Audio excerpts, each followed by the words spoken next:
Vamos a compartir con ustedes hoy un tema bastante interesante que es lo que se relaciona al tema de seguridad del paciente en gastroenterología. Entonces quiero empezar por esta frase que como siempre la tenemos en cuenta y es no hacer daño.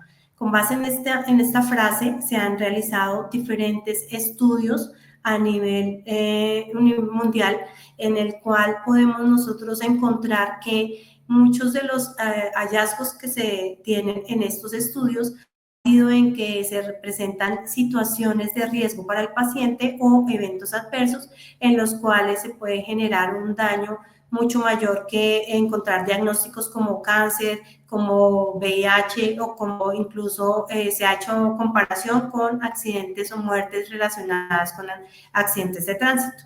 Encontramos que entonces estas situaciones se han podido identificar que hasta un 25% de los pacientes que ingresan a los servicios de atención pueden sufrir algún tipo de lesión, que puede ser una lesión mínima o un evento grave que pueda generar incapacidad en el paciente o puede generar la muerte.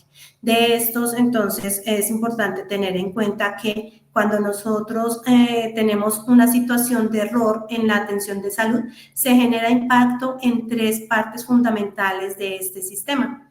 Empezaríamos por la persona o el funcionario de salud con quien ocurre el evento, porque se genera una sensación de situaciones que pueden traerle al paciente, a la persona que está presentando este cuidado de la salud, sensación de angustia, le tiene preocupación porque se generó un evento o una situación de riesgo con su paciente, puede generar también sensación de depresión o ira, y es ahí donde se puede presentar el nuevo término que se tiene en cuenta en los análisis, que es la segunda víctima, que se refiere al personal de salud. Otro de los factores que intervienen es las instituciones. Estas instituciones se ven también impactadas en el seguimiento de los indicadores de calidad cuando se presenta algún evento o alguna situación de riesgo con el cuidado del paciente. Y lo que más vemos nosotros que se afecta es la situación propia en el paciente, ya que es el que recibe la lesión, que puede ser una sola lesión o lesiones múltiples en el caso de un paciente que refiera una caída, donde puede generarse trauma o de los tejidos o pueda presentarse también algún tipo de fractura. Entonces, esto nos va a generar impacto a nivel de estos tres factores que intervienen. Por esto se han realizado bastantes estudios y a nivel latinoamericano se realizó hace muchos años este estudio que se llama Estudio IDEAS. Terminó aproximadamente en el 2010 este estudio, se aplicó en 5 países de Latinoamérica, entre esos estaba Colombia, y se encontró que pudieron identificar que se presentaron aproximadamente 13.1% eventos adversos y que se presentó también daño en menores de edad. Y en la conclusión que todos estos estudios llegan es que esos factores de riesgo se pueden prevenir o son eventos adversos que puedan ser prevenibles. Por eso es importante que cuando nosotros realizamos un reporte de seguridad, no solamente hagamos énfasis en el evento adverso, en la situación que se presentó, sino que también tengamos en cuenta otros factores que intervienen en que se presenten esos eventos adversos. ¿Cuáles son esos factores? Pues podemos tener en cuenta factores ambientales. Esto se refiere al medio ambiente o la infraestructura de la institución o de la unidad donde se está realizando el procedimiento. Por ejemplo, si es un piso que es muy liso, que nos pueda generar un riesgo de caída, que la iluminación no es la adecuada y no podemos ver de manera correcta lo que estamos realizando o el insumo que estamos destapando. Entonces, es un factor predisponente. Otro de los factores predisponentes es el paciente. Hay que tener en cuenta en qué condiciones llega el paciente para el procedimiento, si es un paciente que tiene comorbilidades, si es un paciente que está anticoagulado, como lo vimos en una de las charlas anteriores, si es un paciente que tiene un riesgo, debemos conocerlo previo al realizar el procedimiento. Otro de los factores que intervienen para un evento es el personal asistencial. Debemos tener en cuenta si ese personal que nosotros tenemos en la unidad es idóneo para realizar ese procedimiento, si está debidamente entrenado, si conoce el manejo de los equipos y de los insumos que va a realizar, porque esto también es un factor predisponente para que se pueda presentar un evento. Y las fallas en el sistema. Entonces, aquí es donde se debe hacer el análisis de todo lo que son las documentaciones que se tienen en las unidades, como las guías de manejo, los procesos que tienen descritos para cada uno de los movimientos. Es importante que los tengamos, los analicemos y podamos tener en cuenta que el evento adverso se analiza teniendo en cuenta todos los factores y no solamente el último momento en el que suceda ese evento. Por esto mismo se ha venido trabajando en Colombia con todo lo que tiene que ver con el programa de seguridad del paciente y que es nuestro pilar en todas las instituciones de salud. Se han elaborado unos paquetes instruccionales en los cuales se tienen las buenas prácticas para la seguridad del paciente. Este documento lo que hace es que nos orienta a que nosotros podamos tener en nuestras instituciones ese programa instaurado y nos ayuda a tener todos esos procesos, saber cuáles son los instrumentos con los que vamos a medir el proceso de calidad, tener muy clara cuál es la metodología que vamos a utilizar en la aplicación de esos paquetes instruccionales para que nosotros podamos en el día a día en nuestras unidades poder tener en cuenta cuáles son los factores de riesgo que puedan generar un evento adverso y que nosotros podamos intervenir de manera oportuna con el fin de disminuir o prevenir esos eventos. En este documento trabaja múltiples factores que se deben tener en cuenta y se deben evaluar en las unidades para tener en cuenta una correcta calidad durante la atención del paciente. Primero, se debe gestionar el riesgo de cada actividad. Sabemos que todas las profesiones tienen un riesgo diferente. Cada uno tiene que evaluar ese riesgo. ¿Qué actividad es la que yo debo realizar según el cargo que estoy desempeñando? Porque soy responsable de esa actividad y por lo tanto se debe conocer de manera clara cuál es el riesgo que tengo en el desarrollo de esas funciones. Otra de las actividades que se debe tener en cuenta es alertar sin miedo sobre el error. Cuando se nos presenta una situación de riesgo y que podemos identificar que durante el proceso hubo un error en la atención, debemos actuar sobre ese error y no esconderlo. Esto nos permite que cuando tenemos muy clara la información de cuál fue la falla que se nos presentó, podemos intervenir haciendo todas las medidas y las oportunidades de mejora que podamos aplicar durante el proceso con el fin de disminuir esa situación de riesgo para el paciente y para nosotros. Otro de los factores que debemos tener en cuenta es permitir que sea el experto quien haga las cosas.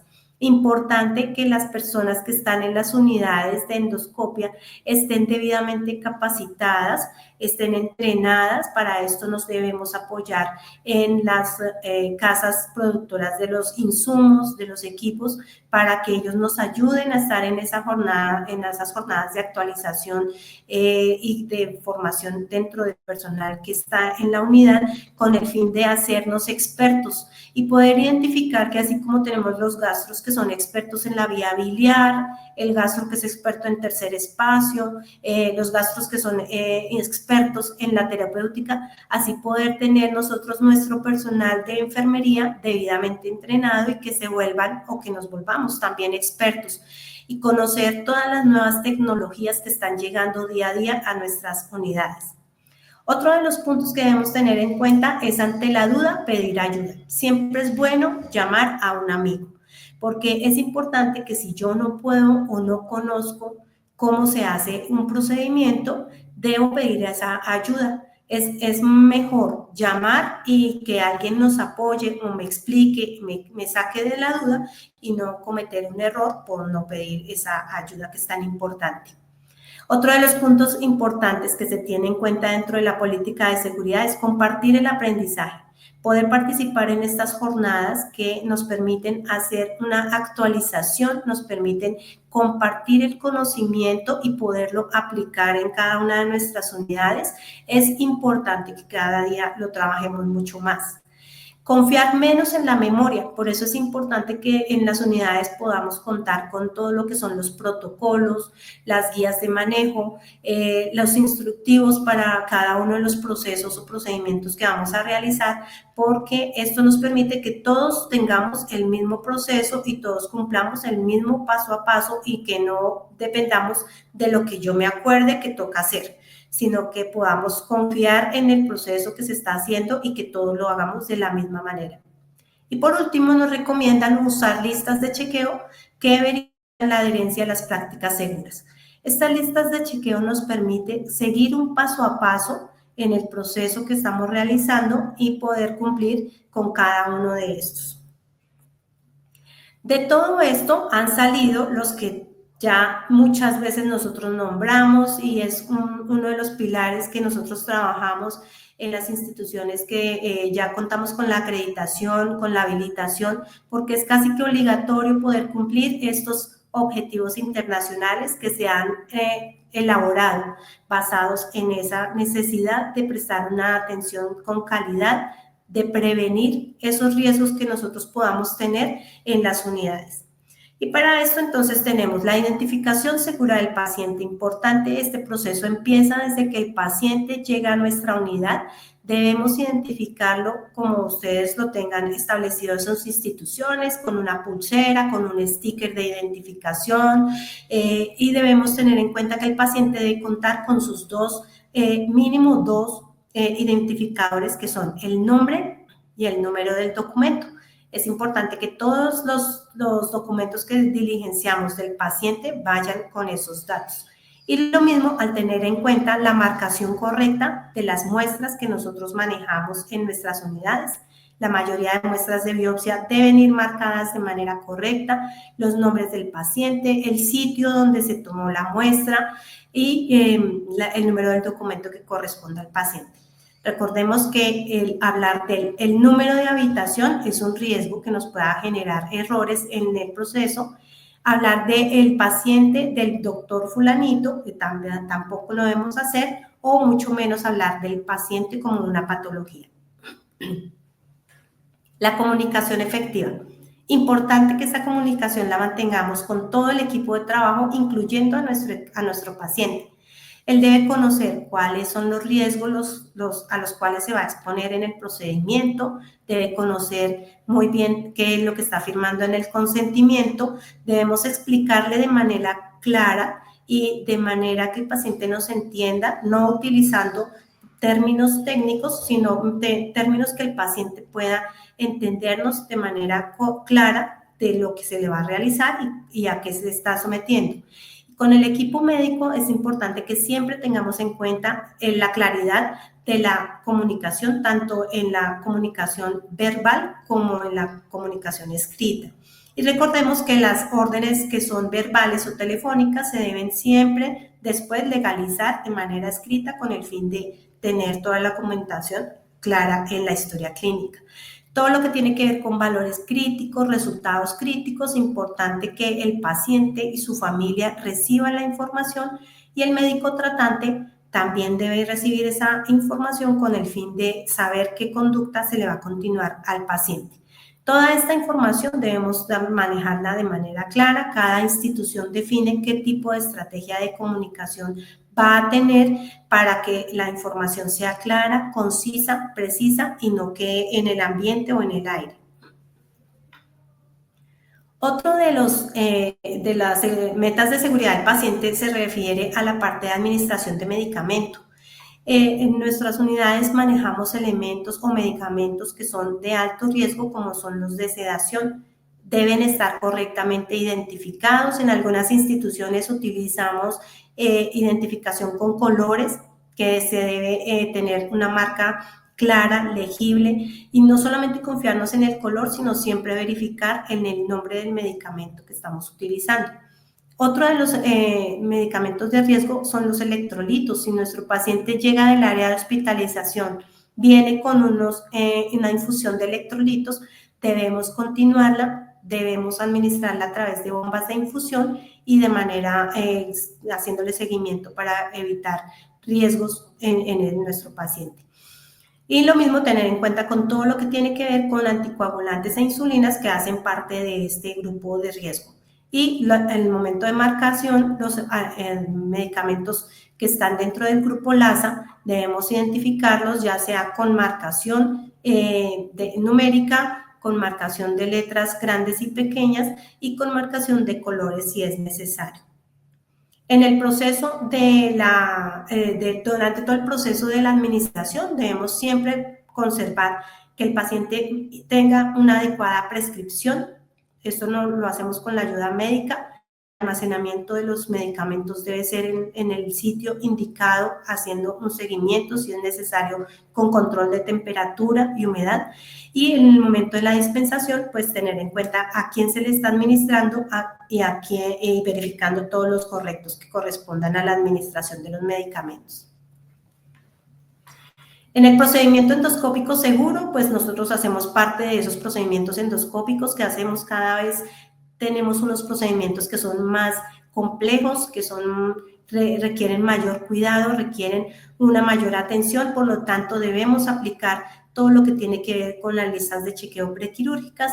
En el momento de la admisión del paciente, verificar que el paciente cumpla con los requisitos que se requieren para el procedimiento, tengan su consentimiento informado, hacer el time out en el momento del procedimiento con el fin de verificar que todo lo que necesita mi paciente para el procedimiento lo tengo ya disponible, que tengamos los equipos, los insumos listos y hacer la lista de verificación con el fin de poder cumplir con ese requisito y darle una atención segura al paciente y no estar corriendo nosotros durante el procedimiento porque nos quedó pendiente subir otro de los insumos.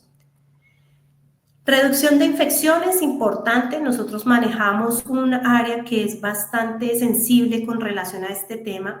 Nuestros equipos de endoscopia deben ser muy bien reprocesados con el fin de disminuir el riesgo de las infecciones cruzadas durante el proceso de atención, porque si mi paciente viene a una endoscopia, no sería justo que después de la endoscopia desarrolle un tipo de infección asociada a esa atención que se le dio al paciente porque no se realizó un adecuado reprocesamiento en el equipo.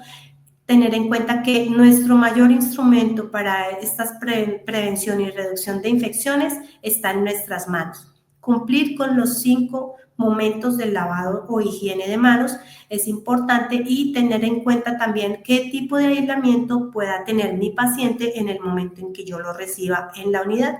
Estos aislamientos generalmente los podemos identificar muy fácil cuando mi paciente llega de hospitalización porque nos deben informar qué tipo de aislamiento tiene el paciente y yo poderlo cumplir. Pero en los pacientes ambulatorios lo que debemos hacer es interrogar si han tenido hospitalizaciones previas recientes con el fin de poder identificar si ese paciente tiene algún riesgo de haber adquirido una infección o ser un foco de infección y poder aplicar el aislamiento que corresponda.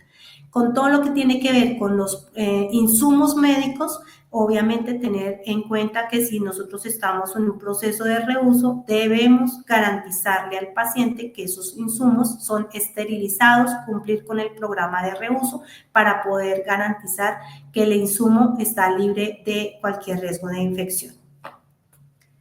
Y por último, en las metas institucionales que nosotros debemos tener en cuenta está la de caída del paciente. Todos nuestros pacientes tienen un riesgo de caída, ya sea por antecedentes del paciente o porque durante el proceso de atención lo vamos a hacer bajo sedación. Es importante que tengamos la identificación de las escalas de acuerdo a cada institución, medir ese riesgo tanto en pacientes adultos como en pacientes pediátricos poder aplicar cuáles son esas medidas de riesgo que yo voy a tener en cuenta, como acompañamiento permanente, las barandas elevadas, el piso que esté seco, que no haya riesgo de resbalarse el paciente, acompañamiento de manera oportuna durante todo el proceso y poder identificar el riesgo que pueda tener mi paciente para las caídas durante y posterior al procedimiento. Por último, quiero contarles que, como ven en esta tabla, todos los riesgos que nosotros podemos tener para que se nos presente un evento adverso, si nosotros los identificamos de manera oportuna y aplicamos medidas preventivas, podemos disminuir esos eventos que se nos puedan presentar durante la atención en cada una de nuestras unidades. Por eso es importante que apliquemos cada uno de los pasos que vimos, la diligenciamiento oportuno de las guías de manejo, la adherencia a estas mismas listas de manejo, cumplir con todos los protocolos, guías que nosotros tengamos en nuestras instituciones para identificar qué posible riesgo pueda tener mi paciente durante el proceso de atención y para el personal también. Les dejo esta última frase: los detalles aparentemente pequeños pueden tener un impacto significativo en la experiencia del paciente. Todo lo que nosotros podamos hacer durante el proceso de atención para mejorar la atención va a contribuir a una buena experiencia en mi paciente y una seguridad también para el personal de salud. Muchas gracias.